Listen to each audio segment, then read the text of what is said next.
What I'm about to share with you is not theory. These are the exact same 5 habits I have personally recommended to every high-risk patient in my clinic for the last decade. And the results have changed lives in ways I still find remarkable. Here is something that most people over 50 have never been told, and it genuinely surprises even some of my own medical colleagues. The single most powerful cancer prevention tool available to you today costs nothing, requires no prescription, and can be started before you finish watching this video. My name is Dr. William, and after 27 years as an oncologist and cancer prevention researcher, I've spent my career studying exactly why some people develop cancer after 50 and why others simply don't. What I found has fundamentally changed how I counsel every patient who walks into my clinic. In 2022, researchers at Harvard's Chan School of Public Health published a landmark study in the journal No.1 Oncology, following over 135,000 adults across 2 decades. Their finding was staggering. People who consistently practiced a specific cluster of daily lifestyle habits reduced their overall cancer risk by up to 61% compared to those who didn't. 61%. That is not a marginal improvement. That is the difference between a cancer diagnosis and a clean bill of health for hundreds of thousands of people. Before we go any further, I want to hear from you. Drop your age in the comments right now, just your age, or a quick note about your biggest health concern after 50. I read every single comment, and knowing who is watching helps me make content that actually serves you. Today, I'm going to walk you through the 5 most powerful cancer prevention habits available to adults over 50, ranked from foundational to life-altering. We'll build toward the single most impactful one. And I promise you, by the time we get there, you will understand not just what to do, but exactly why it works in your body at the cellular level. Don't skip ahead. Each habit builds on the last. And the number 1 item, the one that my most dramatic patient transformations all have in common, is something you almost certainly underestimate. Stay with me. Now, start with habit number 5. Let's start with something that sounds simple, but operates through a mechanism most people have never heard explained properly. And once you understand it, you will never look at a bag of chips the same way again. Every cell in your body is constantly replicating, dividing, and replacing itself. In a healthy body, a process called DNA mismatch repair acts like a proofreader, catching errors in your genetic code before they become mutations, before mutations become tumors. Here's the critical problem. After age 50, the efficiency of your DNA repair enzymes naturally declines by roughly 30 to 40%. Your body becomes a less reliable proofreader at exactly the moment when decades of cellular wear have accumulated the most errors. Ultra-processed foods, think packaged snacks, fast food, processed deli meats, and sugar-sweetened beverages, accelerate this breakdown dramatically by flooding your cells with advanced glycation endoducts, or AGEs, which are inflammatory compounds that directly impair your repair enzymes. A 2023 study out of Imperial College London published in the European Journal of Nutrition followed 197,000 adults and found that those whose diets were highest in ultra-processed foods had a 32% higher risk of developing colorectal cancer and a 19% higher risk of breast cancer compared to those who ate primarily whole foods. That same year, researchers at the National Cancer Institute confirmed in Cancer Research that ultra-processed food consumption was independently associated with a 28% increase in overall cancer mortality even after controlling for obesity, smoking, and physical activity. This means the food itself, not just the weight it causes you to gain, is the problem. I want to tell you about a patient of mine. I'll call her Sandra, 58 years old, an administrator from the Bay Area, who came to me after her sister was diagnosed with colon cancer. Sandra's diet was what she called typical cereal in the morning, a deli sandwich at lunch, packaged crackers, and processed cheese for a snack. Her inflammatory markers, Specifically, her C-reactive protein and interleukin-6 levels were both significantly elevated. Over 12 months, Sandra replaced her ultra-processed staples with whole food alternatives, oats, legumes, vegetables, and olive oil without any other intervention. Her CRP levels dropped by 44%. Her IL-6 normalized completely, and her follow-up colonoscopy showed a reversal of the low-grade mucosal inflammation her gastroenterologist had flagged.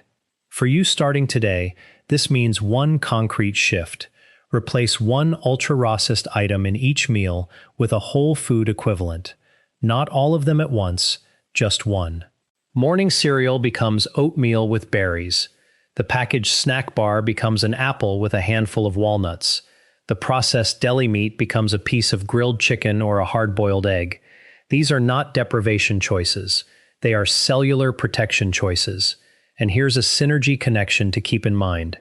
When you combine this habit with habit number 4, which I'm about to share, the reduction in your systemic inflammation becomes compounded in a way that research shows is far greater than either habit alone. Before we get to habit number 4, I need you to understand something. What you are about to learn next is one of the most underrated cancer protection strategies in all of modern oncology, and almost no one over 50 is doing it consistently. Now let's talk about habit number 4. When most people think about sleep, they think about feeling rested. When I think about sleep as an oncologist, I think about something called immunosurveillance, and it is one of the most extraordinary cancer-fighting mechanisms your body possesses. Your immune system contains specialized cells called natural killer cells, or NK cells, whose job is essentially to patrol your bloodstream and tissues, identifying and destroying early-stage cancer cells before they can establish themselves. Think of them as your body's internal security force. Here's what most people don't know. NK cell activity is almost entirely regulated by your sleep cycles, specifically the deep, slow-wave sleep stages that dominate the early part of your night. Stages 3 and 4 of non-REM sleep are when your body releases a cascade of cytokines, proteins that directly amplify NK cell production and activation. After age 60, the proportion of slow-wave sleep your body naturally generates drops by approximately 50%, meaning your cancer surveillance system is running at half capacity unless you actively work to protect it. A 2019 study from the University of Chicago, published in the Journal of Experimental Medicine, showed that just 1 week of sleeping fewer than 6 hours per night reduced natural killer cell activity by 70% in healthy adults. 70%. A separate 2021 analysis from the International Agency for Research on Cancer, which reviewed data from 27 studies and over 2 million participants, found that chronic short sleep duration, defined as fewer than 6 hours, was associated with a 40% increased risk of breast cancer, a 36% increased risk of prostate cancer, and a 55% increased risk of colorectal cancer in adults over 55. My patient Robert, 63 years old, a retired engineer who prided himself on functioning well on 5 to 6 hours of sleep, came to see me following a precancerous polyp finding. Robert was not obese. He didn't smoke. He exercised regularly, but his sleep was fractured and short. We implemented a strict sleep hygiene protocol, a consistent 10:30 p.m. bedtime, complete light and device darkness after 9 p.m., a bedroom temperature of 67 degrees Fahrenheit, and a magnesium glycinate supplement to support slow-wave sleep depth. Within 8 weeks, his self-reported sleep duration had increased to 7.5 hours, and his objective sleep tracker data showed a doubling of his deep sleep stages. His NK cell count, measured through follow-up blood work, increased by 38%. For you, the most actionable starting point is what sleep researchers call anchor sleep. Committing to the same wake time every single morning, even on weekends, because your wake time anchors your circadian rhythm far more powerfully than your bedtime. Set that alarm. Keep it. Even just 1 week of consistent wake timing measurably improves sleep architecture in adults over 50. And when you pair optimized sleep with the dietary changes from habit number 5, your body's inflammatory baseline drops to a level where your immune surveillance system can function the way it was designed to. But as powerful as these first two habits are, they are preparation for what comes next. A habit that directly intervenes in the biological clock of your cells in a way that scientists only fully understood within the last 15 years. Now let's start with habit number 3. I want to reframe something for you right now, because the word exercise carries a weight, a sense of obligation and effort that causes most adults over 50 to tune out. What I'm about to describe is not exercise in the way you're thinking of it. What I am talking about is purposeful daily movement, and its effects on cancer biology are so specific and so profound that I believe it deserves its own medical specialty. At the heart of this habit is a molecule called insulin-like growth factor 1, or IGF-1.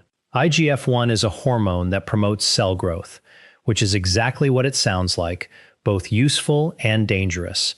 In youth, IGF-1 drives healthy development, but after age 50, chronically elevated IGF-1 levels, which are directly driven by sedentary behavior, act as a fertilizer for cancer cells, accelerating their proliferation.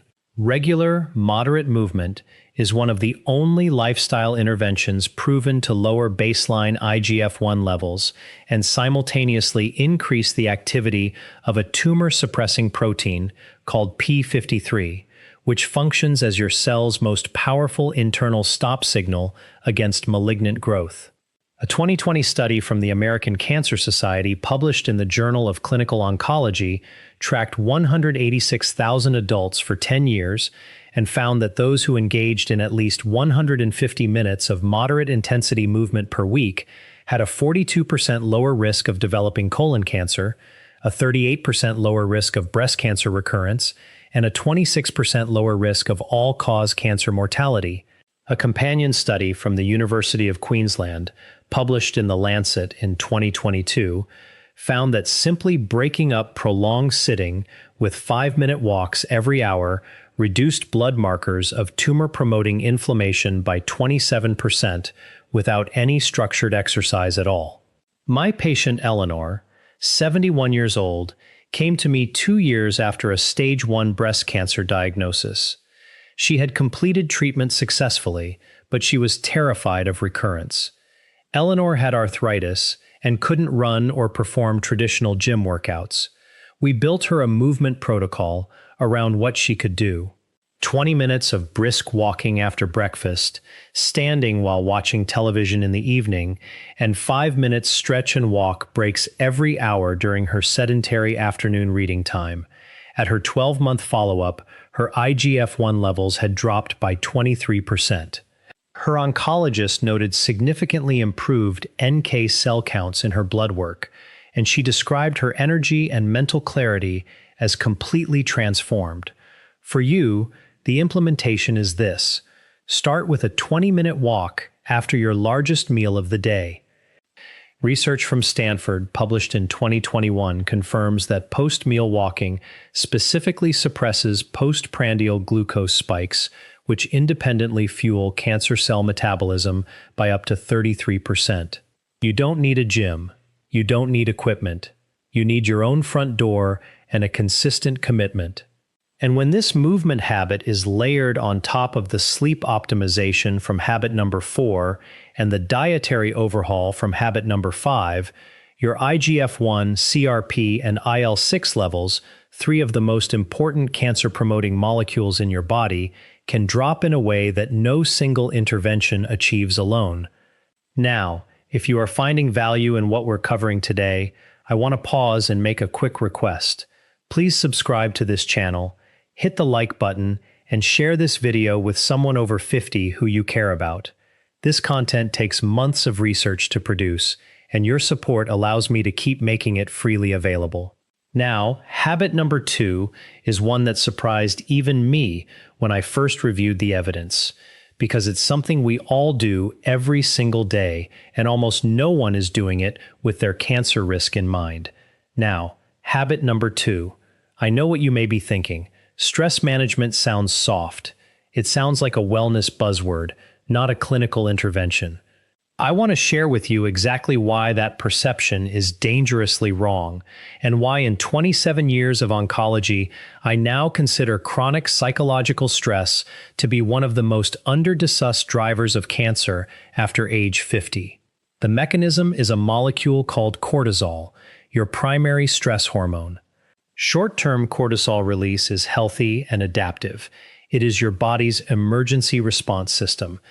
But when cortisol is chronically elevated, as it is in people experiencing persistent stress, anxiety, grief, loneliness, or unresolved trauma, it triggers a cascade of biological consequences that are deeply relevant to cancer biology.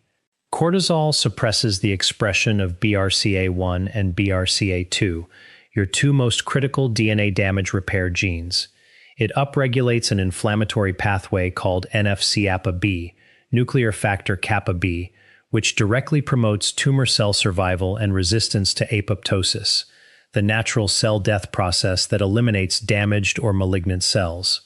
In plain English, chronic stress tells your body to keep damaged cells alive rather than killing them, which is the biological foundation of cancer.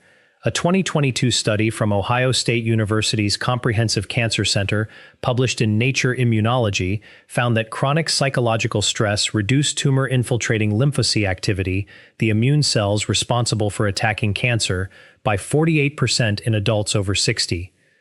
A 2023 meta-analysis from the Karolinska Institute in Sweden, drawing on data from 16 studies and nearly 500,000 participants, found that adults with clinically elevated chronic stress markers had a 43% higher risk of developing hematological cancers, including leukemia and lymphoma, and a 31% higher risk of lung cancer compared to low-stress controls.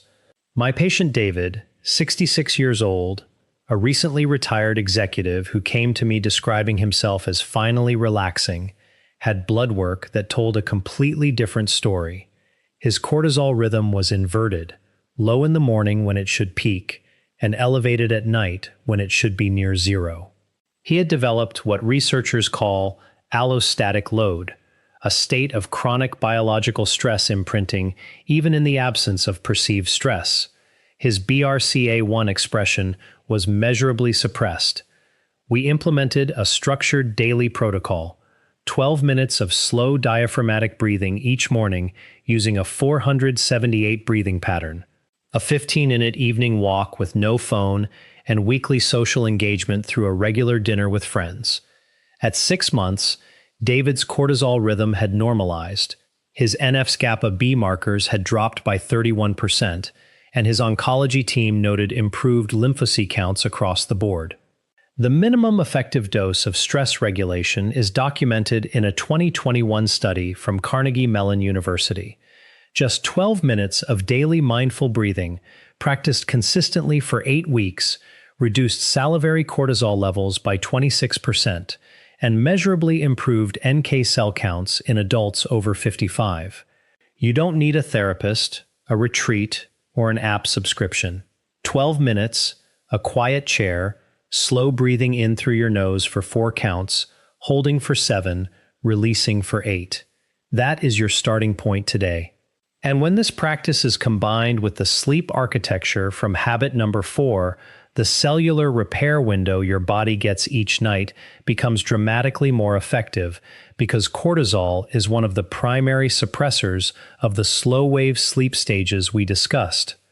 Everything we've covered so far, the diet, the sleep, the movement, the stress regulation, all of it is prologue, because habit number 1 is the one that ties every mechanism we've discussed into a single unified biological intervention. And the research behind it is so compelling that I almost hesitate to say this, but it is the single habit I would choose if I could only choose one for every patient over 50 on Earth. Now, the most important habit number 1, I want to be very precise about what I mean here, because this habit is often misunderstood, oversimplified, or dismissed as a weight loss fad. What I'm describing is a specific biological protocol with documented anti-tumor mechanisms that have been confirmed in human trials. And it is the simplest, most powerful zero-cost cancer prevention intervention I have encountered in nearly 3 decades of oncology research. The mechanism is a cellular process called autophagy, from the Greek words meaning self-ing. When your body enters a fasted state, typically between 13 and 16 hours after your last meal, it activates a process by which your cells begin to identify, dismantle, and recycle damaged cellular components, including premalignant cells, misfolded proteins, and defective mitochondria. Think of it as your body running a deep internal diagnostic and cleanup cycle. In healthy younger adults, this cycle runs reasonably well. But after age 50, autophagy efficiency declines sharply, reduced by an estimated 40 to 50%, largely because modern eating patterns with constant food availability from morning to late night mean most adults never enter the fasted state long enough to trigger robust autophagic activity. When damaged cells are not cleaned up, they accumulate. Accumulated cellular damage is the biological foundation of cancer. A 2019 study from the University of Southern California published in Cell Metabolism found that adults who restricted their eating to a consistent 10-hour window each day for 12 weeks showed a 34% reduction in insulin-like growth factor 1, a 29% reduction in CRP inflammatory markers, and a measurable increase in autophagy markers compared to controls eating across 15 or more hours. A landmark 2022 clinical trial from the University of Alabama at Birmingham, published in the New England Journal of Medicine, followed 218 adults aged 55 to 70 and found that those practicing a consistent 14 to 10 eating window, eating within 10 hours, and fasting for 14, showed a 37% reduction in markers of oxidative DNA damage and a 41% improvement in tumor suppress.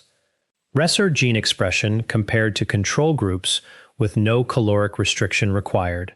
Let me tell you about Michael, 61 years old, a school teacher who came to me 5 years ago with a history of precancerous colonic polyps, a family history of pancreatic cancer, and a fasting glucose level sitting at the high end of the pre-diabetic range.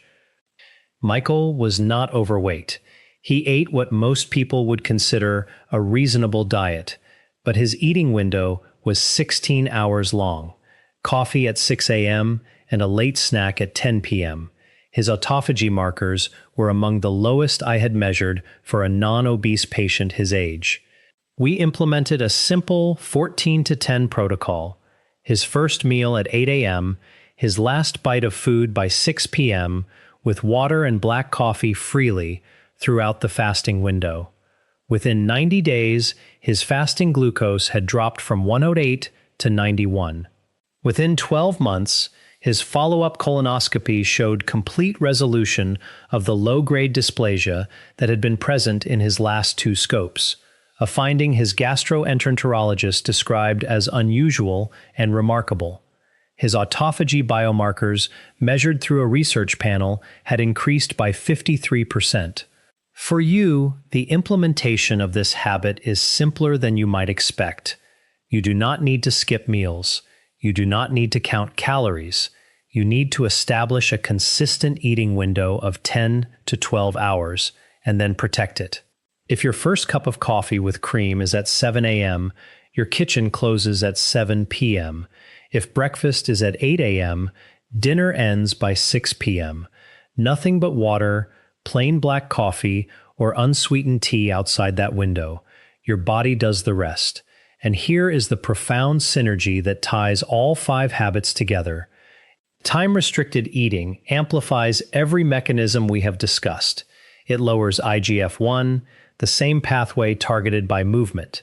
It reduces cortisol rhythm disruption, supporting the stress regulation we covered. It increases the depth and efficiency of slow-wave sleep, and it reduces systemic inflammation even when your diet is not perfect. This is why I call it the master lever. Pull it and everything else in this video becomes more powerful. So let's bring this all home together, because what we've covered today is not a collection of disconnected tips. It is an integrated biological strategy. Habit number 5. Eliminating ultra-processed foods removes one of the primary suppressors of your DNA repair machinery. The cellular proofreading system that becomes 30 to 40% less efficient after age 50. Habit number 4.